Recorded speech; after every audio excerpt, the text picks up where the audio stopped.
এইচএসসির ফল কবে জানালেন Dhaka board chairman. চলতি বছরের এইচএসসি ও সমমান পরীক্ষার ফলাফল কিভাবে তৈরি করা হবে সে সংক্রান্ত নির্দেশনা পাওয়া গেছে।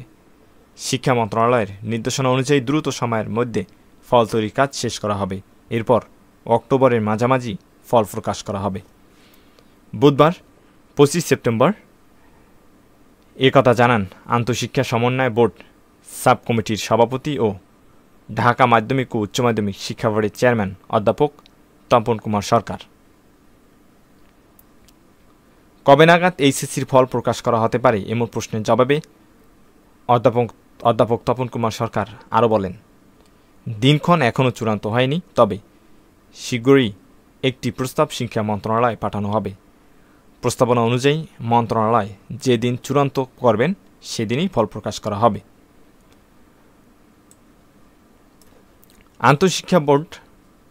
আন্তঃশিক্ষা বোর্ডের সমন্বয়ের একটি সূত্র জানিয়েছে, 12 থেকে 18 অক্টোবরের মধ্যে ফল প্রকাশের প্রস্তাব তৈরি করে তা মন্ত্রণালয়ে পাঠানো হতে পারে।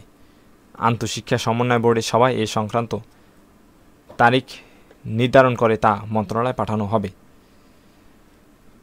আমরা ধারণা করতে পারছি যে 12 থেকে 18 অক্টোবর এই যে সময়টা, এই সময়ের ভিতরেই রেজাল্ট অর্থাৎ এইচএসসি ও সমমানের ফলাফল প্রকাশ, এটা তারিখ নির্ধারণ হতে পারে। তো সর্বশেষ যে আপডেট সেটা ছিল এইচএসসির ও সমমানের ফলাফল কবে প্রকাশিত হতে পারে সেই সংক্রান্ত যে নিউজটি এসেছে সেটা হলো এইচএসসি ও সমমানের পরীক্ষার ফলাফল 12 থেকে 18 অক্টোবরের মধ্যে প্রকাশ হওয়ার সম্ভাবনা রয়েছে। ভিডিওটি দেখার জন্য ধন্যবাদ। পরবর্তী যে কোনো ভিডিওর জন্য অবশ্যই আমাদের ইউটিউব চ্যানেলটি সাবস্ক্রাইব করবেন। ধন্যবাদ সবাইকে।